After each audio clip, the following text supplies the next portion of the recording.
What if Yuta had been present for the Shibuya incident? How might things have changed? Shout out to Angel for asking me about this, and let's talk about it. All right, this is a really fun hypothetical that I've enjoyed toying around with, and I even was speaking in the Discord with some of you guys about this and what your ideas would be for if Yuta was there. And shout out to the Discord, by the way. If you're not already a part of it, come join us there, hang out, talk nerdy stuff.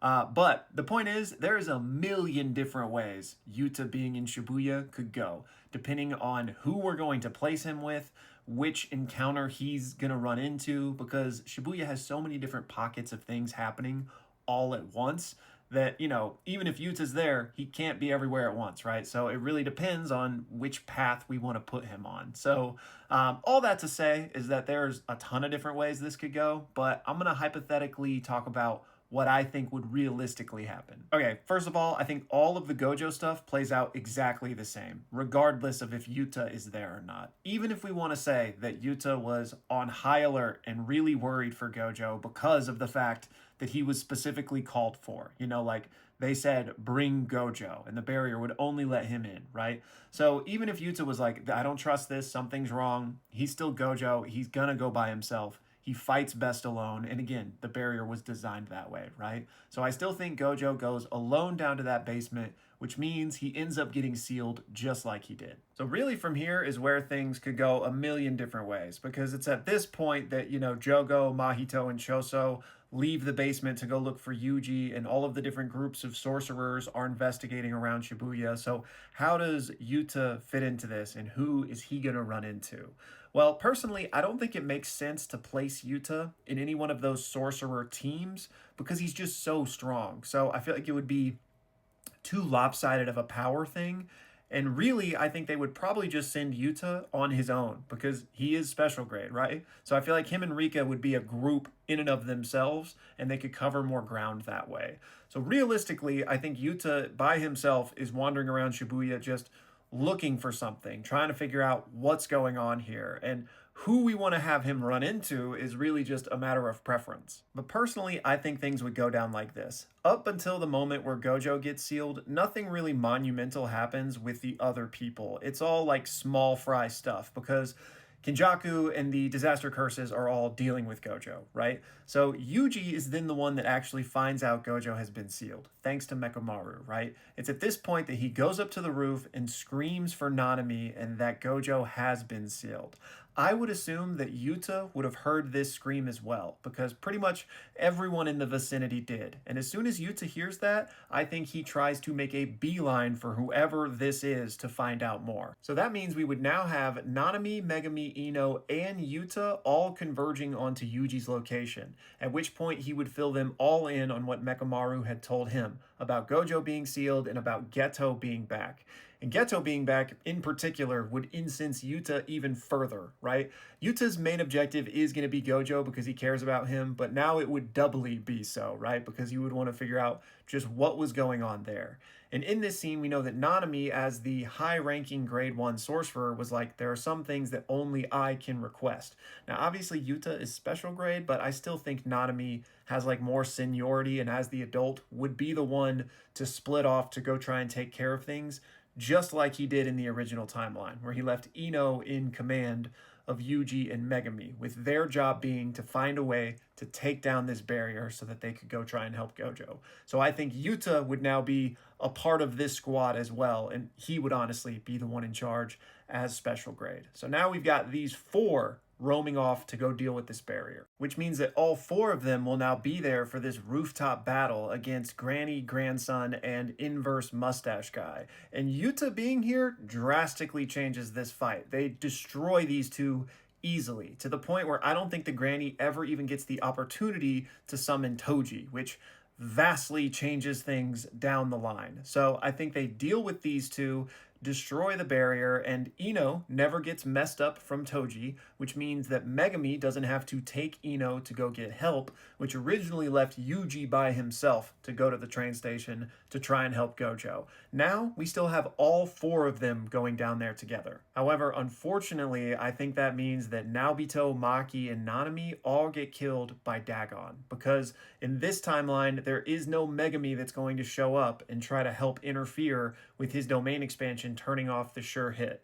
But even if we want to say these three could somehow survive Dagon's full domain expansion, there's no Toji showing up to help them kill Dagon. So I think all three of them are cooked. And then because we know Jogo ends up in that part of town as well, I think we can safely assume that the group of Yuta, Yuji, Megami, and Ino will not cross paths with him. Which means that our next big encounter is going to be against Choso, because we know that he was down there in the train station, and as soon as he sees Yuji come down, it's going to be on site, just like it was in the original timeline. Except now, it's 4v1, right? Because Megami, Ino, and Yuta are also there. However, the mission isn't to deal with Choso, nor is it to get distracted. So I think once they pick up on the fact that Choso, like, in particular, has it out for Yuji, Yuji is going to say, like, Yuta, like, you keep going, like, we can deal with this. And maybe they would split 2 and 2 because, you know, Yuta still is going to want to focus on Gojo. I mean, everyone's focus is Gojo. They realize how important he is. But also, Yuta hearing about Geto being back, like, that's going to be his main focus. So when Yuji tells him that, especially Yuji, a guy he doesn't really know at this point, I think Yuta will go on ahead. So probably Yuta and Megami will continue on while Yuji and Ino stay back and try to deal with Choso. So now here's where things start to get interesting, because Yuji put up a pretty good fight against Choso by himself, but he did lose.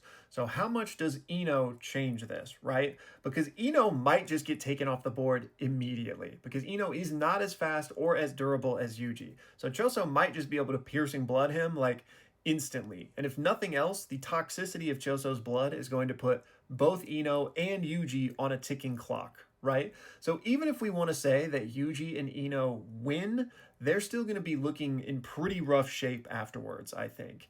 And what do we know is that Jogo eventually comes on down here because he's the one to find Yuji's unconscious body. So that means even if Ino and Yuji win, they now have to face down Jogo, somebody who they have no shot against. So unfortunately, I think this is where Ino dies if he hasn't already. And Jogo's not going to kill Yuji because they need him for Sukuna. So I think Jogo just finishes off Yuji to the point where he can then force feed him the fingers just like he did in the original timeline, awakening Sukuna. Meanwhile, Yuta and Megami are going to run into Mahito, and this fight is just crazy because I don't know how this would go, honestly. There are so many moving parts and variables to this, like whose domain is more refined, if we even want to say that Yuta at this point in the story has his domain, because if we insert him into Shibuya, that means he's not off training, right? And that training might have been where he developed the domain.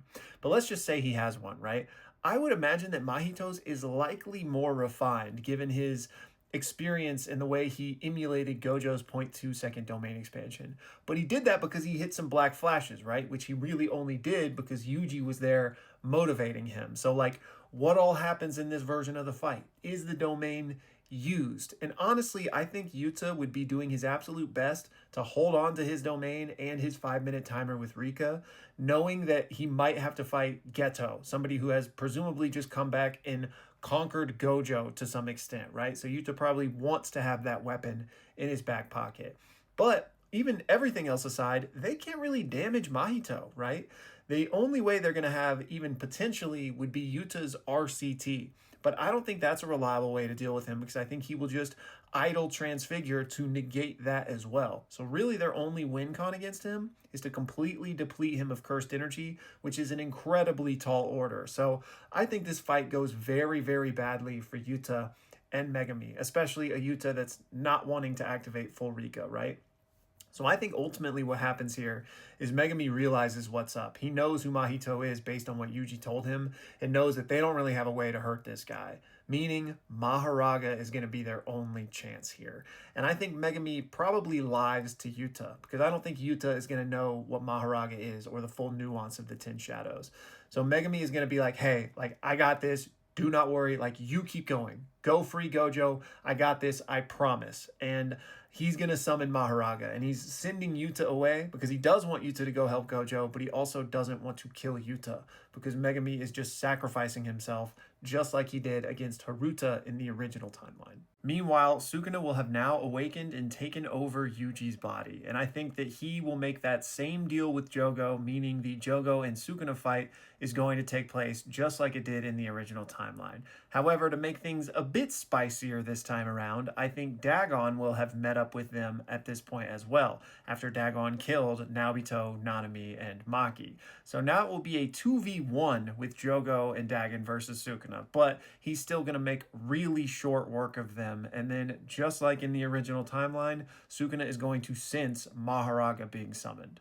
And I think this largely plays out the exact same way it did in the original, with Sukuna swooping in order to save Megami. Except now, instead of saving Haruta, he's saving Mahito so that Mahoraga can't kill him and in the ritual, right?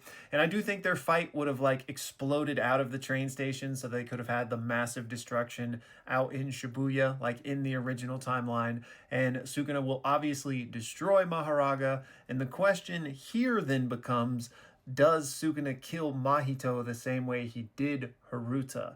And I think that he won't, because he does kind of have, on some level, some respect for Mahito's mindset and his strength. So I think he will spare Mahito for now. Meanwhile, Yuta will make his way down to the basement where he finds Kenjaku still waiting with the prison realm. And Kenjaku would have presumably just had forced Mei and Wee to teleport out to Malaysia. And here we would get an incredible encounter, like a true like narrative full circle moment with this spiritual rematch between Yuta and Geto, except Kenjaku, right? Like Yuta and Rika versus a full power Kenjaku with all of his cursed spirits. Like, I think this would be such an amazing fight, but I think it spells doom for Yuta. I don't think he has a chance against Kenjaku.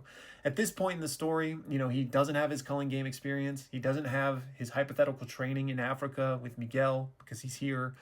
He also obviously doesn't have the swap training. Like, this version of Yuta, I do not think has a chance against Kenjaku. I think he just loses the domain clash straight up due to refinement. But even in the most charitable of worlds where we want to say they're equal, and so they continue to fight within the domains, Yuta just doesn't have that many good techniques in his roster at this point in the story. So I think Kenjaku, after a great fight, if we want to call it that, ultimately kills Yuta. And from here, I think the broad strokes would play out the same in order to set up the rest of Jujutsu Kaisen. I think Yuji would retake over Sukuna, still in the presence of Mahito, which would basically launch them immediately into their fight, with Mahito kind of like laughing at Yuji, trying to wrestle with what the hell he had just done, basically kicking him at his lowest, just like had happened in the original.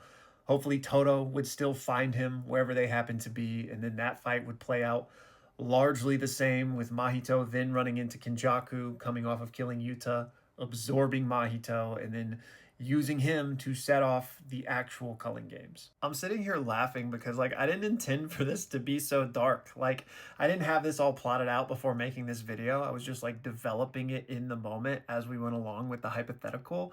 And here we are at the end with Yuta in Shibuya ending up far worse for everybody, because things still ultimately kind of ended up at the same status quo, and yet like 12 additional people died.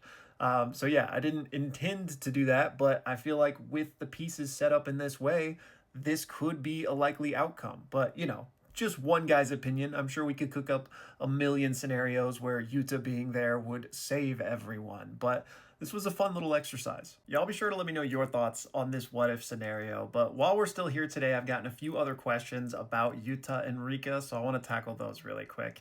And first up, I got a couple of fun theories from Kraft about Yuta. And the first is that he thinks that Yuta always had Rika, and that basically he previously had a Shikigami that was tied to his innate technique, but when the whole Rika thing happened, he basically, as part of cursing her or whatever, combined her soul with that Shikigami, which then created the Rika as we understand her, which is also why when Rika passed on at the end of Jujutsu Kaisen 0, we have this Rika that persisted. And I think this is a cool kind of like headcanon way to kind of make it make sense that Yuta still has Rika. But I would say I doubt that this is like the actual canon of what Gege had intended, because largely I don't think there was an actual intention from Gege, just because Jujutsu Kaisen 0 was written first as a one shot. I don't think he ever planned on like needing to have a way to bring Rika back into the story, which is why, you know, we just kind of got this weird pseudo Shikigami version of her. But again, I think this is a cool way to kind of like fix that loophole and make it make sense. And then along this exact same line of trying to kind of fix these pseudo plot holes from JJK Zero, Kraft also says that he thinks Geto might have had a domain and RCT back in Zero, but we didn't see him use it because he was worried the domain would have killed Rika. And obviously Geto's entire goal was to capture Rika to add her to his army, right? So again, I think you've found an interesting way to kind of cover up this pseudo plot hole, but I don't think this was the actual intention. I think just because, again, JJK Zero was written first, as a one shot, and it was written before Gege even came up with the idea for domain expansions. So I don't think Geto had one, and I don't think he had RCT. Kraft says that maybe he was just out of cursed energy by the time he like needed to heal himself and couldn't. Just because I think that RCT, especially back then, was an insanely rare feat. So I think Geto is just a victim of the power scaling of JJK blowing up after JJK Zero. I don't think he had a domain or RCT ultimately. But again, this is an interesting way to kind of like retroactively fix the canon, because I do think Geto, as a special grade sorcerer, probably should have had a domain expansion and would have had Gege had the idea back then. And then finally on Yuta, I got this question from Ness, but this question does contain spoilers, so for any anime onlys, head on out. But Ness, first of all, thank you for the kind words, but Ness says, if Yuta had been somehow able to copy Idol Transfiguration, would he and Yuji have just been enough to defeat Sukuna? And honestly, I think so. Like, if Yuta had copied Idol Transfiguration, this stuff just probably goes way easier at so many different points in the story, right? Because if nothing else, he could have just put that as his sure hit. And we know that even though Sukuna did use Jacob's Ladder, he was hit by Yuta's sure hit a little bit, and that's all it would have taken for Idol Transfiguration, right? So yeah, I think they would have gotten the job done way sooner if he had that in his bag. Anyways, that's going to do it for this one, y'all. Again, please let me know all of your thoughts down below, and as always, thank you for watching.